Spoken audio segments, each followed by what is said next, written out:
నడిచినా కూర్చున్నా మోకాళ్ళ నొప్పులు వస్తున్నాయా? ప్రాణా పెయిన్ క్లినిక్ లో అధునాతన చికిత్సతో మోకాళ్ళ నొప్పులు తగ్గించుకోండి.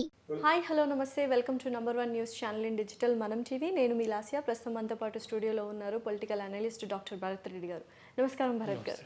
సో 6 గ్యారెంటీలు ఎప్పటి నుంచో వింటున్నాం, 6 గ్యారెంటీలు అండ్ ఒకందుకు గెలవడానికి కూడా అదే మెయిన్ కారణం అయిపోయింది, అందరికీ తెలిసిన విషయం. అయితే ఇప్పుడు 6 గ్యారెంటీలు ఎవరెవరికి వర్తిస్తాయో అనేది ఇంటింటికి వెళ్ళి సర్వే చేస్తాము, ఇంటింటికి వెళ్ళి మేము విషయాలను తెలుసుకుంటాము, ఇన్ఫర్మేషన్ తెలుసుకొని వారికి మేము ఇవ్వడం జరుగుతుంది అని. ఇది ఎంతవరకు వర్కౌట్ అవుతుంది?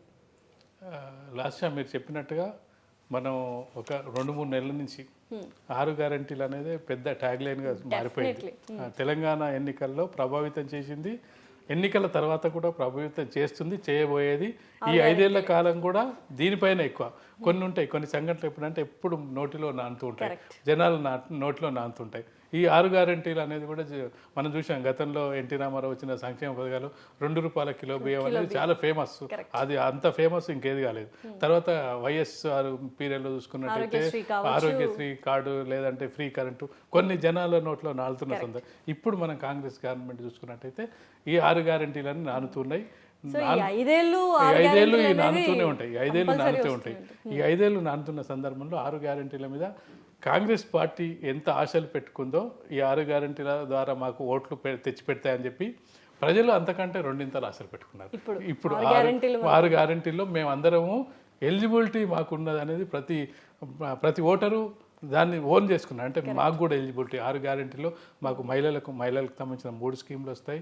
అలా చూసుకుంటే రైతు స్కీమ్ వస్తుంది, గృహలక్ష్మి, మిగతా ఏ స్కీమ్లు ఉన్నాయో అవన్నీ ప్రతి కూడా మాకు ఎలిజిబిలిటీ ఉందనేది. అందుకే మనం చూసుకున్నట్టయితే 1,05,00,000 అప్లికేషన్ రావడం జరిగింది. ప్రజాపాలన కింద తీసుకున్న అప్లికేషన్ చూసుకున్నట్టయితే చాలా ఓపిక్గా, మామూలుగా అయితే గతంలో చూసుకున్నట్టయితే చాలా సందర్భాల్లో ఆన్లైన్లో అప్లికేషన్ చేయడం జరిగింది. ఈ సేవా సెంటర్లకు, మీ సేవలకు పోయి ఏ అప్లికేషన్ కావాలన్నా ఇవ్వడం జరిగింది. అంటే ఇప్పుడు ఇంటింటికి వెళ్ళి సర్వే చేస్తుంది, ఓన్లీ దరఖాస్తు చేసిన ఇళ్ళకే వెళ్తారు అంట. ఇప్పుడు 1,05,00,000 మంది ఎవరైతే దరఖాస్తు చేసుకున్నారో ఆ దరఖాస్తు చేసుకున్న వారిలో వాళ్ళ స్కీమ్స్ ఈ 6 గ్యారెంటీల్లో మనం టిక్ పెట్టించినాం. దేనికి ఎలిజిబిలిటీ అనేది టిక్ పెట్టి ఇవ్వడం జరిగింది. దానికి సింపుల్గా ఒక ఆధార్ కార్డు మాత్రమే జత చేయడం జరిగింది. ఆ అడ్రస్ను తీసుకొని వాళ్ళు ఇంటికి వెళ్తారు. ఇంటికి వెళ్ళిన తర్వాత వాళ్ళ ఇంటి పరిస్థితి ఏంది, వాళ్ళకు ఏముంది, వీళ్ళు అప్లై చేసింది ఏంది, వాళ్ళు అప్లై చేసిన దానికి దీనికి ఎక్కడ మ్యాచ్ అవుతుంది అనేది, ఇంట్లో ఎంతమంది ఉన్నారు, వాళ్ళకి ఇప్పుడు ఏం వర్తిస్తుంది, ఏం వస్తుంది, వీళ్ళు ఏం కావాలనుకుంటారు, దీనికి వీళ్ళకి ఎలిజిబిలిటీ ఉందా లేదా. అయితే ఇక్కడ ఒక సమస్య, ప్రధానమైన సమస్య ఏంటంటే ఎలిజిబిలిటీకి సంబంధించి ఇంకా నియమాలు రాలేదు, గైడ్ లైన్స్ రాలేదు. గైడ్ లైన్స్ వచ్చినట్టయితే ఇన్ని అప్లికేషన్స్ వచ్చి ఉండేవి. గైడ్ లైన్స్ వచ్చుంటే ఈ గైడ్ లైన్స్ ప్రకారం మీరు అప్లై చేసుకోండి అని చెప్పుంటే ఇన్ని అప్లికేషన్స్ వచ్చి ఉండేవి. గైడ్ లైన్స్ ఇప్పుడు మెయిన్ కసరత్తు అదే జరుగుతుంది.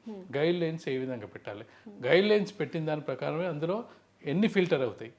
ఇప్పుడు ఒక ప్రాతిపదిక ఏంటంటే ఇప్పుడు వచ్చిన అప్లికేషన్స్ అన్ని కూడా డాటా రూపంలో వాటిని అప్లోడ్ చేస్తున్నారు. అప్లోడ్ చేసిన తర్వాత ప్రతి గ్రామాల్లో ఈజీనే వాళ్ళకి ఫైండ్ అవుట్ చేయడం, గ్రామాల్లో వచ్చిన అప్లికేషన్స్ అన్ని వాళ్ళ రికార్డ్ తీసుకోవడం, అక్కడ ఉండే విఏఓ, లేదంటే పాపులేషన్ తక్కువ ఉంటుంది, సర్పంచ్ ఉంటాడు, లేకపోతే గ్రామ స్థాయిలో పెద్దలు ఉంటారు, వాళ్ళంతా కూడా వాళ్ళ వివరాలు వచ్చేస్తాయి. సిటీ లాంటి పట్టణ వాళ్ళలో కొంత ఇన్ఫర్మేషన్ టఫ్ అవుతుంది, ఎవరికి తెలిసే పరిస్థితి ఉంటుంది. మనం అపార్ట్మెంట్లను చూస్తుంటాం, పక్కిల్లో ఈ ఇంటి వాళ్ళే పక్క ఇంటి వాళ్ళకి తెలియని సందర్భం ఉంటుంది. వాళ్ళు ఏం చేస్తున్నారో కూడా తెలియదు. ఒక ఇంట్లో ఉన్నారంటే అతను ఏం బిజినెస్ చేస్తుంటారు, ఇదంతా ఫిల్టర్ చేయాలి, వీళ్ళ వివరాలు సేకరించాలి. వచ్చి నీకు కారు ఉందా అంటే లేదని చెప్తాడు, నీకు బండి ఉందా అంటే లేదని చెప్తాడు. ఇప్పుడు మనకు ప్రూఫ్ ఏంది, మనం అందులో మెన్షన్ చేసిండు అదే కదా. కాకపోతే ఆధార్ కార్డు ద్వారా వీళ్ళకున్న ఏమన్నా రిజిస్ట్రేషన్ ఆఫీస్ ద్వారా వచ్చినట్టయితే సమాచారాన్ని సేకరించే అవకాశం ఉంది. ఇక్కడ మనం ముఖ్యంగా చూసుకున్నట్లయితే గైడ్ లైన్స్ అనేది ముఖ్యం. దేనికి, ఏ పథకానికి ఎవరు అర్హులు, ఎవరికి వర్తిస్తుంది. మనం వింటున్న వార్తల ప్రకారం ప్రభుత్వ ఉద్యోగులకు వర్తించదు, కారు ఉన్న వాళ్ళకు వర్తించదు, సొంత ఇంట్లో వాళ్ళకు వర్తించదు, ఐటీ ఉద్యోగులకు, ఐటీ కట్టే వాళ్ళకు వర్తించదు. అందులో నిబంధనలు ఏంటనేది ముఖ్యం. ఇల్లున్న వాళ్ళు, ఇల్లు ఎక్కడో పాతది ఉంటుంది, ఎప్పుడో తాతలు తండ్రుల నుంచి ఉన్నట్టు, ఆ ఇల్లును నువ్వు కన్సిడర్ చేస్తావా లేదా. ఐటీని తీసుకున్నావు అనుకో, ఐటీ కట్టే వాళ్ళు అంటే ఐటీ మినిమం ఐటీని కట్టేది ఒక ప్రతిపాదన ఉంటుంది. వాళ్ళు ఐటీలో ఎందుకు కడతారు, మామూలు మిడిల్ క్లాస్ కానీ ఎందుకు కడతారు అంటే వాళ్ళు రేపు ఏదైనా హౌసింగ్ లోన్కి వెళ్ళినట్టయితే ఐటీ అడుగుతారని చెప్పి కడతారు. కొంత ఐటీ కట్టడం అనేది ఒక బాధ్యతగా కూడా కడుతుంటారు. సిటిజన్గా, యాజ్ ఏ సిటిజన్గా మేము ఐటీ కట్టినట్టయితే ఐటీ కొంత కడతారు 1000-2000 సంవత్సరానికి ఐటీ కట్టి అందులో కొంత 2.5 లక్షలు ఎట్లాగో దానికి ఇది ఉంటుంది, దానికి రిటర్న్స్ రిటర్న్స్ ఉంటాయి కాబట్టి రిటర్న్స్ దాఖలు చేయాలని కడుతుంటారు. మరి ఐటీ కట్టే వాళ్ళ దాంట్లో కేటగిరీ ఏంది అంటే 1000 రూపాయలు కట్టే వాళ్ళని తీసుకుంటారా? చాలా మంది రాజకీయ నాయకులు 1,00,000 రూపాయలు, 2 లక్షలు, 5 లక్షలు కట్టి దీని కేటగిరీ అంటే ఈ నిబంధనలు ప్రతిదానికి లిమిటేషన్ ఉండాలి. ఎందుకంటే లిమిటేషన్ లేకపోతే నువ్వు అందరినీ ఒకే ఘాటన కట్టలేవు. ఐటీ వాళ్ళని అందరినీ ఒకే దగ్గర, లేదంటే ఏదైతే ఇల్లున్న వాళ్ళందరినీ ఒకే దగ్గర ఘాటన కట్టినట్టయితే నీకు ఎవరైతే నిజమైన లబ్ధిదారులు ఉంటారో ఆ లబ్ధిదారులు లబ్ధి పొందే అవకాశం లేదు. ఐటీ నిబంధనలో కూడా ఐటీ వాళ్ళు ఇంతవరకు మనం చూసుకుంటే రిజర్వేషన్ ప్రక్రియ ఉంది. రిజర్వేషన్కి సంబంధించి బీసీ రిజర్వేషన్ చూసుకున్నట్టే 12 లక్షల ఆదాయం సంవత్సరానికి ఉన్న వాళ్ళు రిజర్వేషన్ వర్తిస్తుందని నిబంధన ఉంది. ఈవెన్ దో మన ఈడబ్ల్యూఎస్ ఏదో ఓసీ వాళ్ళకు రిజర్వేషన్ ఇచ్చారో అది కూడా 8 లక్షల వరకు నిబంధన ఉంది. 8 లక్షల ఐటీ ట్యాక్స్ కట్టే వాళ్ళు దీనికి ఎలిజిబిలిటీ. అక్కడ 8 లక్షలు 12 లక్షలు ఉన్నప్పుడు ఇక్కడ ఉట్టి నువ్వు ఐటీ కడితేనే నీకు ఎలిజిబిలిటీ లేకపోతే నీకు 20 ఏళ్ళు 30 ఏళ్ళు చేసే సర్వీస్కే నీకు అలాంటి నిబంధన ఉన్నప్పుడు ఇది నీకు ఎన్ని సంవత్సరాలు వస్తుందో తెలియదు, ఎప్పటి వరకు వస్తుందో. ఈ గవర్నమెంట్ ఉన్నంత వరకే వచ్చే 5 ఏళ్ళ లోపు వరకే వచ్చే అవకాశం ఉంటుందా, లేకపోతే ప్రభుత్వం సడన్గా ఎత్తేసే అవకాశం కూడా ఉంటుంది ఈ స్కీమ్లని. వీటికి ఇన్ని నిబంధనలు అవసరం అనే చర్చ కూడా జరుగుతుంటుంది. కాబట్టి నిబంధనల తయారీలో ఖచ్చితంగా కూడా వీళ్ళు ఇవన్నీ కూడా ఆలోచించాల్సి ఉంటుంది. ఇవన్నీ ఆలోచించినప్పుడు ఏదైతే మనం అంటే ఒక పాయింట్ ఏంటంటే గతంలో కేసీఆర్ కూడా 2014లో సమగ్ర సర్వే అధికారంలోకి వచ్చిన వెంటనే సమగ్ర సర్వే చేయడం జరిగింది. సమగ్ర సర్వే ద్వారా ఇంటింటికి వాలంటీర్లను పంపి మొత్తం సర్వే అంటే తెలంగాణ రాష్ట్ర వ్యాప్తంగా ఒకరోజు సెలవు ప్రకటించి పూర్తి సమాచారాన్ని ఆ రోజు అందరూ కూడా ఇళ్లలోనే ఉండడం జరిగింది. ట్రాఫిక్ మొత్తం బంద్, స్కూళ్ళకు సెలవు, ఆర్టీసీ బస్సులు అన్ని బంద్, అందరూ ఇళ్లలో ఉండి వాళ్ళ నుంచి వివరాలు సేకరించడం జరిగింది. ఆ వివరాల సేకరణ ఎంత డెప్త్గా జరిగిందంటే ఇంట్లో ఎంతమంది ఉంటారు, సొంత ఇళ్ళ, పెంకుటిళ్ళ, సమగ్ర సర్వే చేస్తేనే బెటర్ అంటారా? సమగ్ర సర్వే చేసిన వివరాలు ఇప్పటివరకు బయటికి రాలేదు. ఎందుకు రాలేదో కూడా చాలా మంది ప్రతిపక్షంలో ఉన్నప్పుడు కాంగ్రెస్ పార్టీ కూడా ప్రశ్నించింది. కానీ ఆ సమగ్ర సర్వే వివరాలు ప్రభుత్వం కేసీఆర్ ప్రభుత్వం ఉంది కాబట్టి అది బయటపెట్టే అవకాశం ఉంటుంది. ప్రభుత్వం మారినంత మాత్రాన ప్రభుత్వంతో పాటు ఆ రికార్డులు వెళ్ళిపోవు. వాళ్ళకు వచ్చేస్తుంది. నెక్స్ట్ గత ప్రభుత్వం ఏం చేసిందని వచ్చేస్తుంది. ఆ రిపోర్టును తీసుకోవచ్చు. కానీ ఇప్పుడు కొత్తగా వచ్చిన అప్లికేషన్ల ద్వారా తీసుకొని వెళ్ళినట్టయితే వీళ్ళు పోయి ఎలిజిబిలిటీ చేసిన తర్వాత వాట్ నెక్స్ట్ అనేది ఇక్కడ జరుగుతుంది. ఇది చాలా పెద్ద ప్రాసెస్. మీరు అన్నట్టు 5 ఏళ్ళు ఈ 6 గ్యారెంటీలు అనేది అందరి నాలుకల్లో నానుతూనే ఉంటుంది. నిజంగానే 6 గ్యారెంటీలు అమలవుతాయా అన్న ప్రశ్నకు $1 మిలియన్ క్వశ్చన్ అనొచ్చు. ఆన్సర్ ఏముంటుంది దానికి? ఇప్పుడు మన బీఆర్ఎస్ ప్రభుత్వం కూడా వెయిట్ చేస్తున్నది, అదే బీఆర్ఎస్ పార్టీ కూడా వెయిట్ చేస్తున్నది.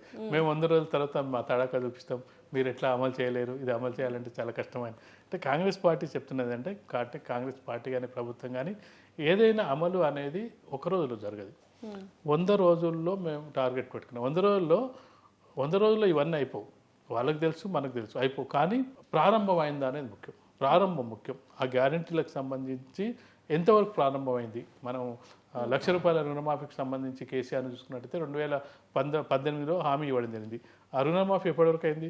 ఎన్నికలు అయ్యేంత వరకు, నోటిఫికేషన్ వచ్చే వరకు ₹1,00,000 రుణమాఫీకి సంబంధించి అప్పటికి చాలా మందికి రాని సందర్భం అంటే 5 ఏళ్ల సమయానికి తీసుకోవడం జరిగింది. ఈ 6 గ్యారెంటీలకు సంబంధించి మనం ముందుగా మాట్లాడుకునేది ఏంటంటే ఈ 5 ఏళ్ళు ప్రజల వాళ్ళలో ఎందుకు నాటుతుందని చెప్తున్నాం. 5 ఏళ్ళు టైం పడితే కష్టం కదా సార్. 100 రోజుల్లోనే 100 రోజుల్లో కంప్లీట్ చేస్తామని చెప్తున్నప్పటికీ 100 రోజుల్లో అసాధ్యం. ఇందులో కొన్ని స్కీమ్స్ కొన్ని ఏమో షార్ట్ టర్మ్స్ ఉంటాయి, కొన్ని లాంగ్ టర్మ్ ఉంటాయి, కొన్ని డెప్త్గా ఉంటాయి, కొన్ని వెంటనే చేయగలిగి వెంటనే చేయగలిగేదేంటి అసలు మేనిఫెస్టోని ఎవరు చూడట్లేదు. నిజం చెప్పాలంటే మేనిఫెస్టోలో 420 హామీలు ఉన్నాయని చెప్తున్నారు. వాటిని ఎవరు పట్టించుకోలేదు. కేవలం 6 గ్యారెంటీల చుట్టే తిరుగుతుంది. అటు ప్రభుత్వం అటే తిరుగుతుంది, ప్రతిపక్షం అక్కడనే తిరుగుతుంది, ప్రజలు కూడా దాని చుట్టే తిరుగుతుంది. కొంత ఈజీ అయిపోయిందంటారా కాంగ్రెస్ కి? ఓన్లీ 6 గ్యారెంటీలు మాత్రమే చూస్తున్నారు. మేనిఫెస్టోలో ఉన్న 420 హామీలు మర్చిపోయి కేవలం 6 గ్యారెంటీలు. అది కరెక్టే, వాళ్ళకు మంచిదే, ప్రజలకు కొంత ఇబ్బంది. మిగతా సెక్షన్స్ చాలా మంది ఉన్నారు. ఆ సెక్షన్స్ వాళ్ళు చాలా హామీలు పెట్టడం జరిగింది. వాళ్ళందరూ కూడా ఇబ్బంది పడుతున్నారు. ఈ గ్యారెంటీలో వాళ్ళది లేదు. వాళ్ళందరూ కూడా అన్యాయం జరిగే అవకాశం. ఒకవేళ వాళ్ళను ప్రభుత్వం పట్టించుకొని అయితే అన్యాయం జరిగే అవకాశం ఉంటుంది. అయితే 100 రోజులకు సంబంధించి కొన్ని చేసేస్తారు.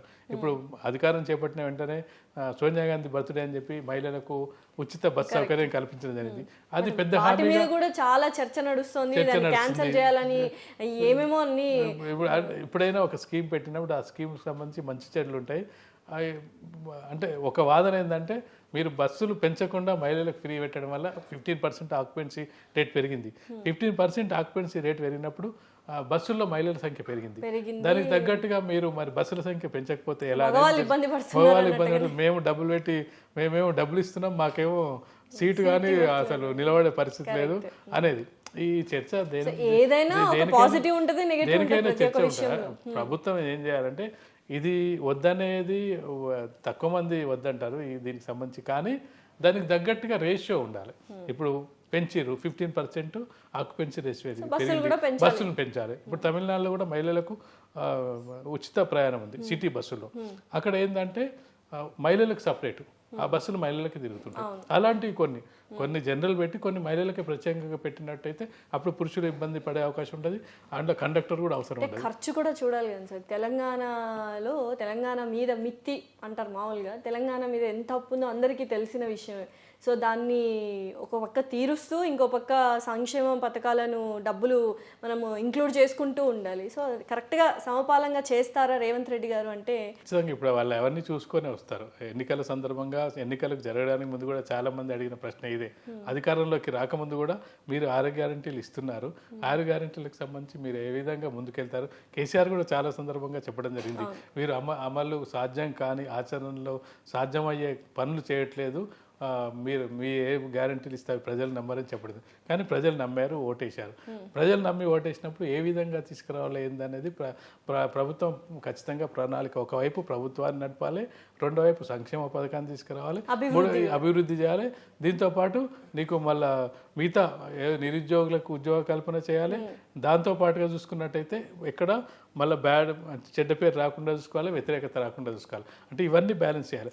ఒకదానికి ముళ్ళ కిరీటం. నేను చెప్పాలంటే ముళ్ళ సీటు ముళ్ళ కిరీటము. వెళ్తున్న వారు జనరల్గా తల్లిదండ్రుల మనం వెళ్తూ కొంతమంది ఆస్తులు ఇచ్చిపోతుంటారు, కొందరు అప్పులు ఇచ్చిపోతుంటారు.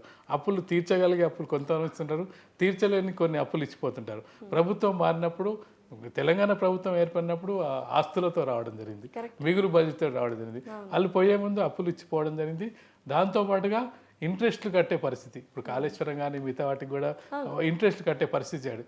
ఈ పరిస్థితులన్నీ దృష్ట్యా ప్రభుత్వం ఏ విధంగా ముందుకెళ్తుంది, దీన్ని ఏ విధంగా బయటపడుతుంది అనేది ఖచ్చితంగా కూడా ఒక సవాల్. ఈ సవాల్ను ఏ విధంగా తీసుకుంటారు? 100 రోజుల్లో మేము హామీలు అమలు చేస్తామన్న దాన్ని ఏ విధంగా 100 రోజుల తర్వాత ఏం సమాధానం చెప్తారు? ఖచ్చితంగా ప్రతిపక్షాలు అడుగుతాయి. 100 రోజులు సమయం ఇచ్చాం కదా, 100 రోజుల తర్వాత మీరు ఏం చేస్తున్నారు, ఎంతవరకు చేశారు? ఖచ్చితంగా సమాధానం చెప్పుకోవాల్సిన అవసరం ఉంటుంది. ముందుగా ఈ 6 గ్యారెంటీలకు సంబంధించి అప్లికేషన్కి సంబంధించిన చిక్కుముడి వీడేదే ముఖ్యమైన అంశం. ఇది వీడిందంటే కొంతవరకు వాళ్ళకి స్వాంతన లభిస్తుందని చెప్పారు. డెఫినెట్లీ సవాళ్ళు అయితే ఎదుర్కొంటున్నారు ధైర్యంగా, బట్ గెలుస్తారా లేదా అనేది కొంత సమయమే వేచి చూడాలి. థ్యాంక్ యూ సో మచ్ అండి. థ్యాంక్ యూ అండి.